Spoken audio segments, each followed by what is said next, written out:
Welcome to our Coach's Corner podcast. I'm your host, Eric, and I want to thank you for joining us as we turn up the heat by sharing our thoughts on health and fitness, along with some of our personal fitness experiences. Each episode, we'll be covering a wide variety of topics related to overall health and fitness with a no-fluff, real talk perspective.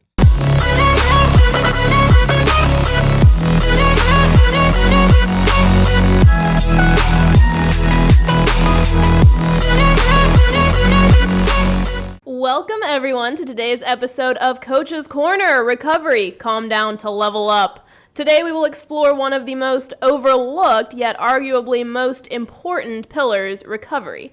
I'm your host, Amy, and I also have host Eric and host Dana here with me today. Hey, guys. Hey, guys. Dana will actually also be our presenter for this one, and since we all know her quite well by now, we'll keep the intro short and sweet today, and we will go ahead and jump into one of our, I would say, favorite topics. I'm pretty excited about this one. We'll get into it in just a sec, but first, let's throw Dana in the hot seat for a second. Eric, you ready? I'm ready. Dana, are you ready? No, but we'll we go. Do our best. All right, first one. What animal would you want to be reincarnated as? A lion. Ooh, strong. Quick. What did you say as a kid when people asked you what you wanted to be when you grow up? A professional athlete. What sport? Pretty much. Is bodybuilding, would you consider that a sport? I was like nowhere near athlete? the professional. I was very much the novice level. No, I was obsessed with basketball when I was little, so Okay. I would say that. But Yeah. I'm 5'6.5", so Need that speed. It was a pipe dream. All right, next one. Tough one. I like this one. In one word, how would you describe humanity to an alien? Wild. Good one. What era would you choose to live in if you could? The 70s. Ooh, nice. Like it. If you could be famous for something, what do you wish it would be? Which you might have already answered that. No, I think it would be like just more of like inventing something. Okay. I don't know what, but contributing to society. Like an Edison? Yeah, or, like contributing. Curing in a- cancer. yeah, like That's let's a big, all hope. nice. That'd be cool. Yeah. All right. What really gets on your nerves? When people step on the back of my shoes. Ooh, what do they call that? Flat tire? Yeah, Is that, it- yeah. That's funny. Especially, I wear all white shoes a lot. Oh, so yeah. like, The big scuff ooh, marks. Yeah. All right. What's the last thing you did just for yourself?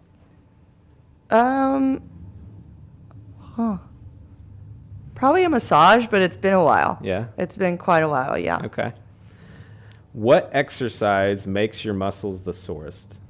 I would say squats still to this day, like barbell squats, yeah. Okay. Love or hate doing recovery activities? Hate. Hate. That's good going into this one. Mm-hmm. All right. What's your favorite type of recovery? Sleep, Nice. by far. All right. That's it. Back to you, Amy. I love those questions. They were those good, were Eric. fun. They were good. That was a really good set. They were very good. I right. enjoyed it. We'll just do the whole segment Just on all questions, questions. yeah. Yeah. I think so. It's interesting you said recovery is your least favorite because honestly, like I kind of feel similar. Like I don't love it, but I feel so good when I do it, and I Amen. feel like Preach. that's kind of the consensus. Like we overlook it, we don't think about it. Like, but when it happens, like it feels so good, and it's so important. And so I'm really excited to talk more about it because I think it's something that everyone needs to do more of. And there's so many elements to it too. Literally, like after I said I hate it, when he's like love hate, and I answered hate, I'm like, wait a second. I'm like, I didn't mean to. And it's like, But I is, though. don't hate it. Like I actually really love it when it's done. Yes, Right, when it's right. done, yeah. But I don't take the time to do it, even though I know I'll feel better if I take the time to do Right. it. And that seems to be, like, when I talk to anybody, that seems to be the thing. Like, oh, I hate yoga, but I feel amazing. Or, like, yes, I love meditation, but I never think about doing it. Or, like, Yeah. yeah, I felt great when I journaled, but it's been I think that's the whole years. fitness process with Yeah. everybody, right? They feel great after they do it, but they hate doing it. Yeah, that's And exactly the recovery it. part, like, we talk to so many people, and, like, even ourselves, like, we're aging. Like, it's things hurt that didn't hurt before, and it's like, oh, how's your recovery? They're like, oh, I don't do it. Yeah. Like, how's your warm-up? What Huh? What warm up? Like, listen, I have 45 minutes. I got to get in and out. I'm Yeah. not going to waste it on a warm up. And it's like, you're telling me your body hurts. You're telling me Yeah. you can't bounce back as quick as you used to, but you're not doing So you any basically describe recovery. me in a nutshell. Oh, I just describe myself too. It's fine. That's a lot of people. Yeah. So let's just like jump into it, basically starting with like what exactly is recovery and the benefits. Like we're saying we feel so good after. What are those benefits? Like what would we expect to see? Yeah, I think I'll start with like what is recovery, because so many people like just think of recovery in the physical form. While that is a really prevalent one, is like physical recovery, there's also mental recovery, there's emotional recovery. Those things are a little bit different, but there's different benefits to each. There's a thing called like the recovery cycle. So basically what it is work, then rest, then adapt. So like, for example, if you're working out, the work portion would be the actual workout. The rest part would actually be like which is recovery, would actually be like the eating portion and the sleeping portion. And then the adaptation is feeling good enough the next day to push just as hard, which equals success, right? So it's like work, rest, success. And so adaptation in that part usually means improvement in the area that you're working towards. So that would be if somebody is trying to increase, say, their bench press weight. Yeah. That would be adaptation when they're able to increase week to week. Mm-hmm. Okay. Or like even if they're able to increase over a 4-week time span, which is usually that length of time that you're going to work for. Okay. Once they're adapting each day, and then it's funny, most people are like, how do you get better and better? It's actually like, how good are you at recovering?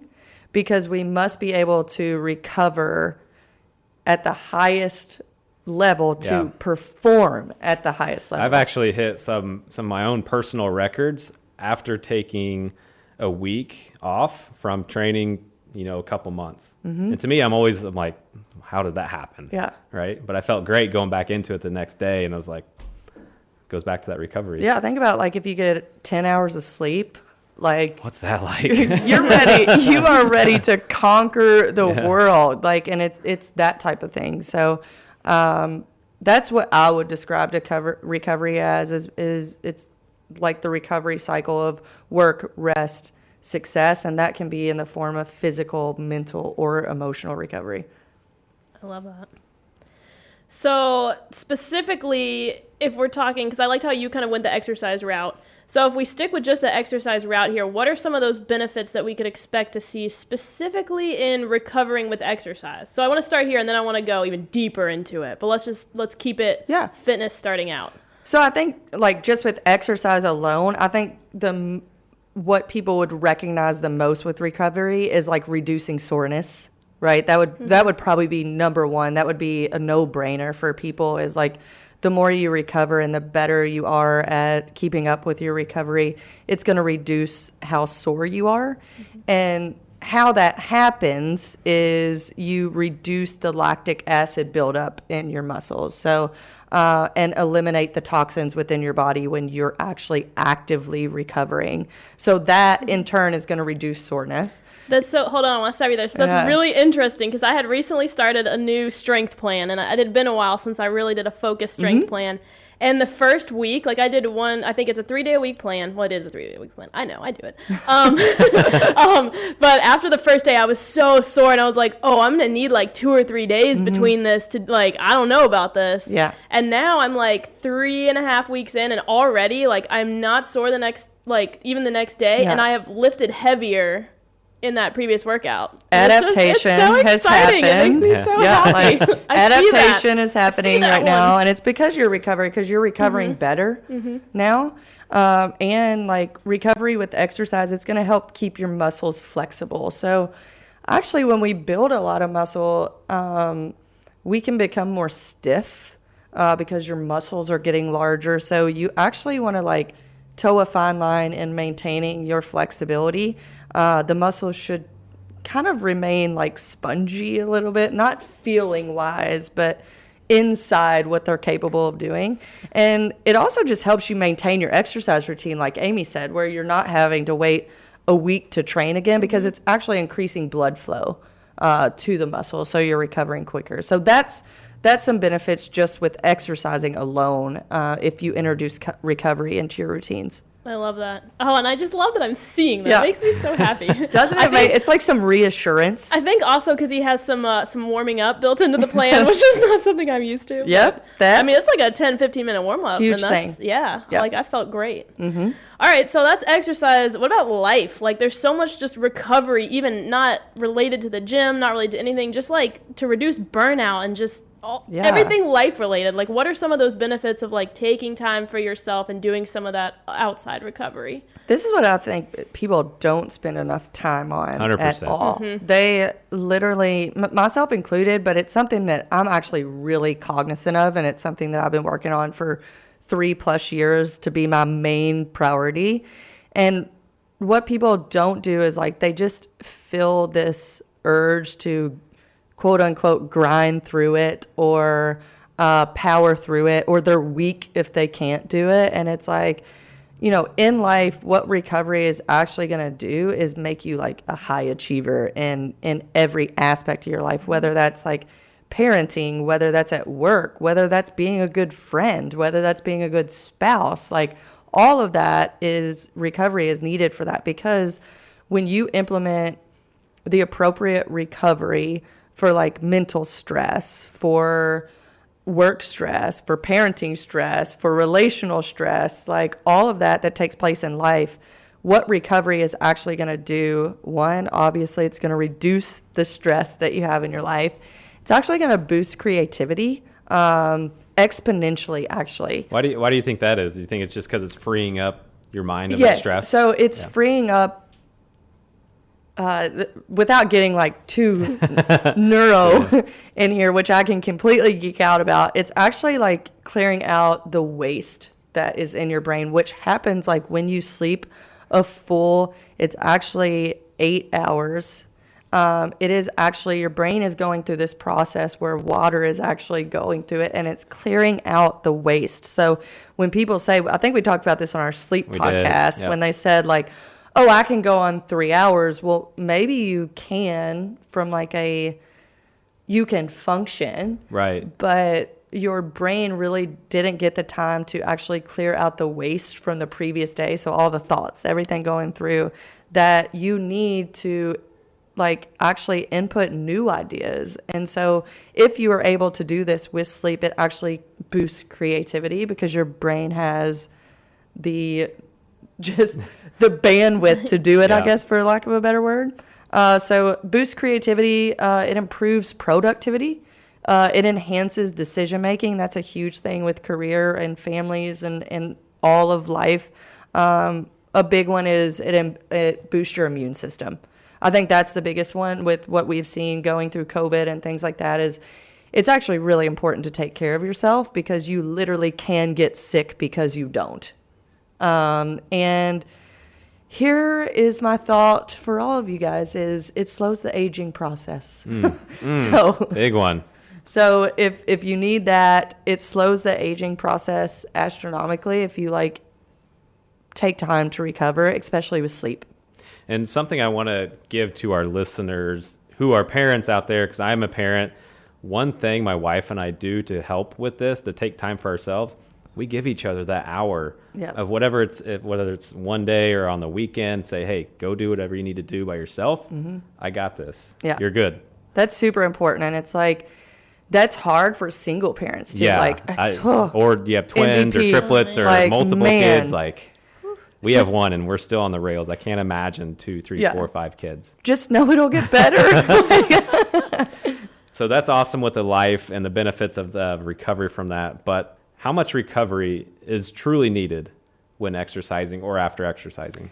Yeah, I think it can vary based on what you're doing and what your goals are. I would say like the general rule states like leave 24 hours of rest in between like each session on that specific body part. So say you were lifting chest on Monday, you wouldn't necessarily want to return on Tuesday and hit chest again. So that's interesting. So I've seen on social platforms, you see these high profile people who are extremely in shape. they will do like a cardio early morning, do a lift in the afternoon. But isn't lifting still kind of cardio? Would that be kind of the same thing? So or that no? wouldn't be. It would be more muscular strength, Okay. like actual resistance training, where it's actually tearing the muscle fibers. So an example of that though may be like you lifted legs on Tuesday night. Maybe it's not the best idea to go for a run Gotcha. the next morning Yeah. because like your legs have just worked, so they haven't had any recovery time, and you're making them do work again, which it's different type of work, but it's still stress Yeah. on that muscle. So that would be a good example, but a lot of it depends on about 3 or 4 things, like your personal recovery capacity. So like obviously when we're in our earlier 20s, we're going to recover a lot faster. That starts to rapidly decline through our late 20s and throughout our 30s and beyond. It's harder for you to recover, so you need more recovery time. Some people are just generally going to recover faster than others. Another thing is like the length of time that you're training, the intensity, how hard it was, and 3, like how hard you pushed yourself. So like, for example, during a weight loss process, the most important thing is to be active, right? So you're creating an energy deficiency. So you might not necessarily need to take 24 hours off between cardio sessions. But if you lifted chest on Monday, you might not want to lift chest on Tuesday. Really, they say optimal gains for strength. The body really needs a complete 48 to 72 hours wow. Okay. in concrete terms. So that would mean like if you trained chest on Monday, it may be a good idea to wait, if you want to hit it twice a week, to Thursday to train chest So again. you see these like power lifter guys doing deadlifts, trying to max out. They're probably not going to do that multiple back to back, times. right? Yeah, they'll Okay. either come back the next week, or they won't do like their max effort Yeah. attempts every time. They're going to do accessory movements to assist in Okay. those lifts. I love that. All right, so now we know kind of like the frequency to do these recovery things. Now this is the part, like I really want to bust this open a little bit, and I want to go into what are like specific things that we can do and types of recovery. Like what can people do to recover? And I want to explore that in physical, like I want to start with that and exercise, but then also like mental and emotional recovery. Like we'll hit those. So like Those are my favorite. I know, but let's start. Okay, so we're still in the gym. We're still in the physical exercise thing. What are some types of physical recovery that people can be doing to help with this? Yeah, I'll just list them off first, and then we'll kind of like break them down a little bit. Is obviously there's stretching, right? That's going to be front of mind for most people when it comes to recovery. And then there's other forms of recovery, like trigger point therapy is really popular. My number one favorite, and we'll stay on this one a while, is sleep. That is a great form of physical recovery. There's also a thing known as active recovery. Then you have different forms of recovery like Normatex. You have like somadomes, things like that. That's more for mental, that will get down the line, but you have different applications like ice baths, supplements, massage guns, hydration. All of those things contribute to recovery. So like if we want to like break some down, Let's do it. which is a long list, but like I'll pick out Some of like the main I'll ones. pick out a few. Like stretching, you're gonna have static and dynamic stretching, and there's been a lot of research around this. So when you're warming up and about to go into a workout, you want to do more dynamic stretching. So that is basically going to go through the motions of the movements that you're about to complete in your workout. It's going to elevate your heart rate. It's going to increase the blood flow to your muscles. That's what you want to do at the beginning. At the end of your workout, it suggests that you perform more static movements. So what that's going to do... I think of PE stretches. Yeah, right? Like Your PE stretches. left leg in, Yeah. right leg out. So that's like just your general static stretching. But what that's going to do is just improve muscle recovery. So it's going to increase your range of motion. It'll most likely reduce the inflammation that you get from working out. That's what a lot of people don't understand. When you're lifting and you're lifting a muscle, there's actually going to be inflammation within that muscle that you've trained, because you're basically tearing muscle fibers when you're lifting weights. And then when you're sleeping and you're recovering, they're rebuilding. And so some things are going to be swollen because you've actually stressed that muscle. So is that where the term swole comes from? I don't know, maybe. Maybe. And also it's just going to help like prevent injury. Mm-hmm. Like basically we want to stay on course. We want to stay in the gym, so we need to not be injured. Another popular one is like just trigger point therapy. So think about like foam rollers. You'll see like the lacrosse ball. Mm-hmm. You'll see like the massage guns. This is one I hate, but it feels so good after. Like this is when I can feel a difference when I foam roll. Mm-hmm. Yeah, I finally went and bought my own foam roller for home, and I do that every night, and it's so good. Mm-hmm. Can you like come make me do mine? Can someone just take a rolling pin to my legs? I literally, in my closet, I have a whole bag of recovery tools, as well as 2 foam rollers, and they literally sit there, and I know what they'll do. Like, they provide a ton of relief for like really tight muscles and sore muscles, especially in like hard to reach areas, like your traps, your glutes. That's where like massage balls are going to target the tightness specifically, again, in our shoulders, traps, hips. And that's going to improve mobility when those, a lot of times you'll get knotted up. And once you release those knots, you can move through a full range of motion. So that's why those have become so popular. And this is something like I would keep a foam roller like in my living room or like a lacrosse ball or something. And like when you're just watching TV, just like slide off the couch onto the floor and just roll around on it for a little bit. Like you don't even really notice it when you're still massaging I still don't do it. And I'm like, okay, this is what I'm going to do from here on out. I think the biggest one that people literally take for granted with recovery is sleep.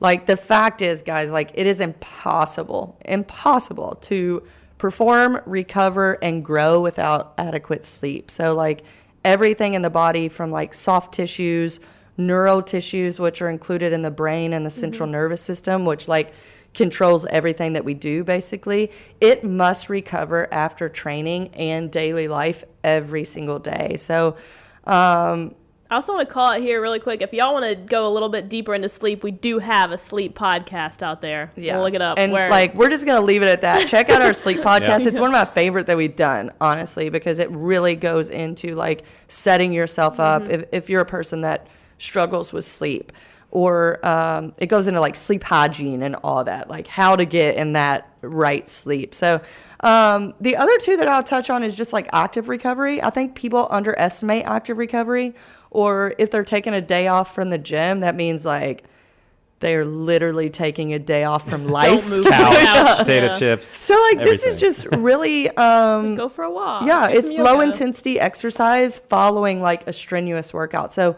say you've done a strenuous workout, say you've done like lower body, push and pulls, whatever, and you are so sore, like you can hardly walk. What I'm going to need you to do is go walk, because like actually if you're just sitting and you're not moving, that soreness is actually going to get worse.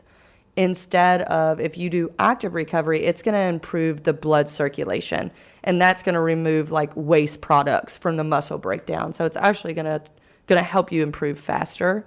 Or recover faster. I would say the other one that I really like, just because we have some in our facility, is the Normatec. So the Normatec it combines basically like dynamic air compression with like a pulsing massage.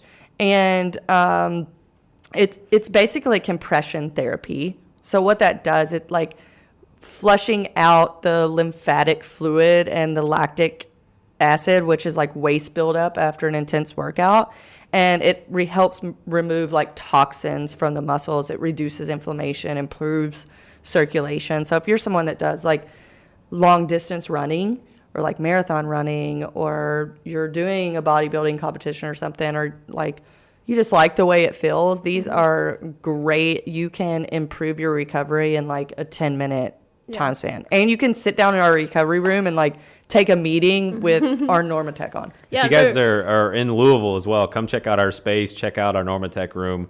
we can definitely show you all that. And if you've never heard of Normatec, just to describe them a little bit, it's kind of like you put these sleeves on your They look like your big legs. hockey pants, like goalie Yes, pants. they look yeah. like big goalie pants, and it almost feels like a blood pressure cuff, like squeezing and releasing. So really cool. If you've never heard of it or seen it and you're in the area, come check it out. We have some down in our facility.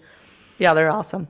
Yes. All right, so we hit the physical. Yes, love it. Now let's get on to the good stuff here. I know you've been waiting all the time to talk about this. So let's talk a little bit about mental recovery and just some of that mindset, self-care, just chill out, relax stuff. Yeah. Like, what can we do for that? I think it's like being able to talk about mental health has improved so much in the last few years. Like, I thank COVID for that, actually. Like, Yeah. I think it brought awareness It's to no longer mental like, health. I go to therapy. Yeah, it's like, oh, my Right. therapist said. Right. No, my therapist Yeah. said. But really, my therapist said, no, I'm kidding. But it's like mental recovery is, we face so many different challenges, and every human being has something going on. Like, the statement, like, you never know what someone else is going through. That is so true. Yeah. And it's like mental recovery exists so we can continue on the next day. And there's many forms of mental recovery, and it could be from your job. It could be from, say you have like 2 kids in sports and you're a working family. Like, you need some mental health days. You know what I mean? Like, so that involves more sleep, meditation, yoga, breath work, journaling. I know none of that sounds like, oh, that's so fun, because like, it's actually really challenging. I don't know if any of you guys have tried breath work, but I'm doing our Exos Perform right now, and we had to do a full 20-minute walk that included 4 different types of breath work throughout to stimulate your brain to get into different states of mind and different focus. It was so hard. And they talk about, many people won't do it because it's extremely uncomfortable. But once you have developed some strength in being able to control your breath in different ways, whether it's box breathing, whether it's a 3x3 breathing, it really does help to change your it shifts your mental mindset completely. I know once I did the walk, I started out, it was 8 at night, and I had to do it before the next day. And I started out on the walk. It made you say 3 things of how you were feeling. And I just got done with my brother's birthday dinner, so it was tired. Mine were tired, full, and annoyed because I didn't want to go on this walk. Sounds like a family thing. Yeah. Not from the family, from the walk. Let me clear that up. They listen to this podcast. So I went on this walk. We did 4 different types of breathing, and it was literally for the mental aspect. And it made you say, you were supposed to say 3 words that you feel now. And the words were, I can't remember, it was energetic, alive, and it was empathetic, I think. So I literally did a 180 in every category. And all that was 20 minutes of a walk and breath work. I was literally annoyed I had to take a walk. But when I got done, I was completely revived and in a different headspace. And that, for me, before I knew we were doing this podcast, was kind of whoa. Yeah. How important that is. So that was 7:30, 8 at night. So I would have just been just blah the rest of the night. And instead, I'm literally showing gratitude. I'm empathetic. So that just shows how important that stuff is. And I think a lot still, I'm going to keep sleep is your number one recovery tool all the time. We'll leave it for the sleep podcast. Something else is meditation. I don't do meditation very well on my own, but I've downloaded the app Headspace. I've actually used the Somadome a couple of times in our facility, and yoga's always been something that I can really get involved in when I do it. But the meditation has helped a lot. Is to sit with yourself. I think people don't do that very well. How cool is it to and I have the hardest time with meditation. And I don't realize until I tried to do meditation and try to be in the present moment and focus, I don't realize how many other thoughts are constantly trying to pop into my head. And like that happens all day long, all the time. And to just be able to get control over your thoughts and to be in a present moment, it's like when your house is completely cluttered and you finally like take that one day to just clean it all up, and then you light a candle and you sit down with a glass of wine. Like, it's kind of like doing that for your head. It really is. And oh my God, it talked about in the walk, like, and this happens in meditation, is like the frontal cortex is like your negative Nancy of your brain.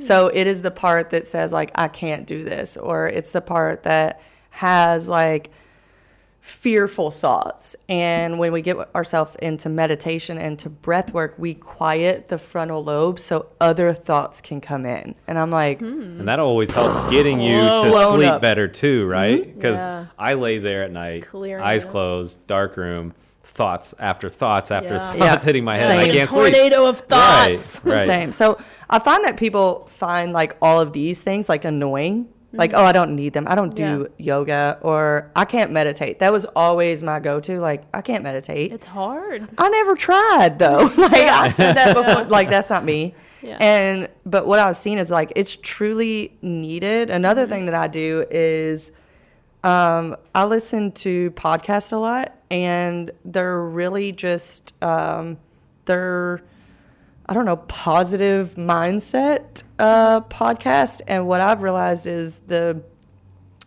his voice is really soft. It's not one of those, they're motivational podcasts, but what I've found is hearing positive things over and over about life and where you can go with life and what you can do. And just hearing that when I get ready in the morning or when I'm driving, like, that lends itself over into other areas of your life where you're like, I can do this. Even if it's just subconscious and you're still like filling your brain with the positive stuff, it's going to start to come out. It's like manifesting, right? Like you put positive 100%. Things out, like it's going to come back. Like if you're hearing that constantly, like think about a child. I think we talked about this before, that if you tell a child that's 5, you cannot do this, you cannot do this, you cannot do this. Right. What are they going to think, right? But if they constantly hear, like, you're a winner, you're a winner, they're going to think they're a winner, and they're going to act like that. Yep. It's the same thing with this stuff. It's the same thing about, like, body image stuff. Like, if you keep looking in the mirror and being like, oh, I'm so ugly, I'm so fat, like, you're never going to, but if you stand in front of the mirror and you're like, I'm beautiful, you're going to just radiate a whole different energy, and you're going to feel so good and manifest all the time. Manifest it, yes. I also want to, like, about meditation, too, like, for anyone that's tried it and maybe didn't like it, there's also so many different types of meditation. You know, like, there's energizing meditations, there's bedtime meditations, gratitude, like, tons of different stuff, and then like also like just the I don't know, what do you call them, an instructor who leads, I guess. a leader, I don't know, like a talker. Like those are all different too, so just try out some different stuff. For sure. I think emotional recovery too, I know we're going to get to this, is like that's a one that is never really, people don't want to go there. Yeah, emotions. I think there's a lot Are we of even deep going to stuff open? We're going to open this can today. Is that emotional what recovery? We're going into I'm just going to say, find yourself, do some research, find yourself the best therapist possible. Emotional intelligence, self-awareness. I'll keep it brief on emotional recovery because I do want to talk about like some action items and next steps for you guys. Is like emotional recovery. A lot of people don't want to tap into it, right? Because it's sensitive. It's places you don't want to go. Honestly, it could be traumas. That find yourself a therapist. It can be done, but it's like unpacking a lot of things. But some easy things to do, like just to bring your emotional health back into, and what we're talking about today is like just bringing your emotional health back into good spirits, where you don't hate your life every day. We're not talking about the deep positive place. we're not talking about the deep trauma stuff. Like we're gonna stay in our lane here. You work on your own childhood. We'll that's in your free time. We'll stick to journaling and music. We're gonna stick in our lane right now. Is like a few things that you can do is just unplugging from your social channels. I know this is really difficult to do, but even if it's just for a day, I think it helps. And then once you get one day, like let's look at going a little further, but there can be a lot of negativity in the social world that is not presented as negative, but you perceive it as negative. Or just false information, Yeah, because you're comparing yourself or things like that. That can be extremely negative to your emotional health, but like also finding hobbies outside of your work, maybe outside of your spouse, outside of your kids. Funny story, my spouse says her hobby is sleep. Hey, I'm with her. I'm with Great her. recovery. That leads me to that quote that was like, if you're feeling burnt out, it's not because you're doing too much, you're doing too little of what sets your soul on fire. Like, set that soul on fire, honey. It's queen. like those type of things. Like, find what fills you with joy. I know that sounds like so cliche, but okay, Marie Kondo. but if you can find that, like, and maybe here's some things that maybe you enjoy is like nature. Vitamin D is huge for just our emotional well-being. Music can be really therapeutic to people. We already mentioned journaling, but also a big one, take the vacation. And a vacation where you truly unplug, relax, and quit working. I think that's so hard for people that have progressed in their careers. Because even when they go and they unplug, they're still worried about, all right, who's messing up what? So I used to be really bad about that. Like, honestly, real bad. It was like, oh, I can't take a vacation. Like, what are they going to do without me? Like, hold on, get a grip. Like, who do you think you are? Like, people can function without you, and it's for a week. And I finally got to the point where one of my mentors, I think I've said this before, talked to me about, if you don't set boundaries, if you don't set your own boundaries, no one's going to set them for you. And when he said that, I'm like, how am I going to do that? And that was really early in my career. And now I've been in my career for a while now, and I'm like, oh, I'm going to set some boundaries. Well, so, even just to get started, if that whole week away is gonna stress you out more than help you, maybe take a long weekend. Yeah, start with that. Maybe start there. And it's like, something I do now is I have all my work on my phone. Yep. In the position I'm in, it's required. But when I go on vacation now, or even if I take off on a Friday, I always tell my team, like, if you need me, like, call me or text me. But I do turn off my email notifications when I'm on vacation. So I'm not even seeing what is coming through. If you need me, I'm here. Like, call me or text me. But I'm not going to, like, stay up on what y'all got going on. No. Another one is, like, just gratitude practices, like the long walks and things like that. The last one is, like, if you feel yourself, like, not in an emotionally good place, like, therapy is a great tool. You need to find one that works for you, but I think we've gotten to a place in our society where it's, like, it's truly acceptable and accepted, and it's more talked about. So, like, take advantage of that. And there's a lot of it. It's been great for a lot of people, and like, even for just minor things. Oh my God. If you just want to talk, like, if your friends are sick of you telling the same stories over and over again, find someone that can help you break those patterns of thinking, move you forward. Like, your friend is not your therapist. Yeah, Like, they're like, just, you don't have to have any big downfalls or any big thing going on. But, like, just something where somebody can take an objective view and give you advice on that. 100%. That's it. That's it. All right, so as we near the end here, I want to recap just a little bit and leave the audience with some action items, with some next steps. What's a great place to start on their recovery journey that you would recommend? I would say first, like, determine what areas you want to focus on the most. Like, is it physical? Is it emotional? Is it mental? And then choosing, like, one or two to focus on at a time. Like, we don't have to come hitting a home run. Like, you don't have to incorporate all these, because our, like, natural inclination is to, like, not want to do any of these because we have to put in some effort to do them. But I would say where to for sure start is sleep. Start there.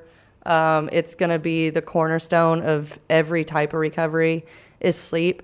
And then another one maybe, and this may come as a shock, but, like, try something you haven't done before. Maybe you haven't done it and it will stick. But one is deciding in what area you need to spend the most time. And then obviously physical is going to be the easiest.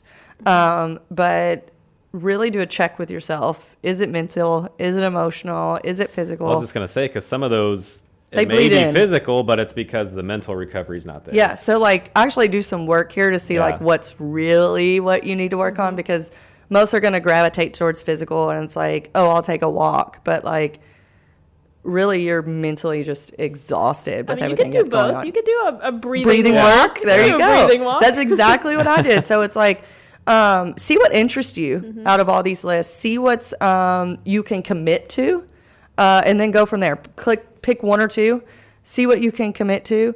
Try to incorporate it. Give yourself you got to incorporate it for at least 2 weeks, and then go from there. Yeah. See what works. See what doesn't. Should but people, give yourself time before they start this process? Should people write down how they feel at that moment, and then give it that 2 weeks, and then kind of recap okay, what's different, or should they just go with it? I think so. I think that's a great idea for people that have felt like they're not really self-aware, like where they're at. Like I would say, how have you felt for the past month? Then pick where you need some extra work, and then set yourself up a goal for at least 2 weeks. You got to stick to this pattern, whether it's going to be, I'm going to go on a walk every Tuesday, Wednesday, Thursday night. Yeah. For 15 minutes. Or my wife and I actually talked about this last night. Have somebody that's close to you grade how you've been the last month. There you go. That's going to be the true. You gotta have a good relationship for that. Should we put an asterisk by that? Proceed with caution. But yeah, that's where I would start with people is one, everyone needs to focus on their sleep. It is the most important thing to feeling recovered. And then the other one would just be to analyze what area needs the most work.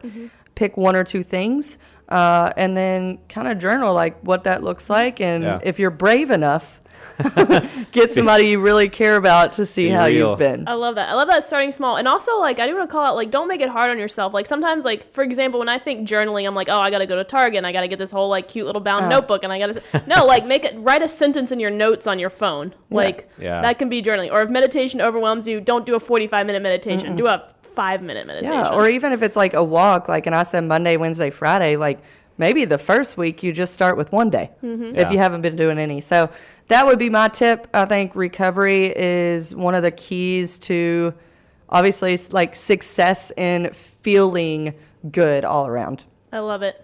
Awesome, Dana. Well, thank you so much for these awesome recovery tips. I hope this helps jumpstart your recovery journey, guys. And we will see you next 2 weeks on our next podcast. See you guys. Thanks, guys. Thanks, guys.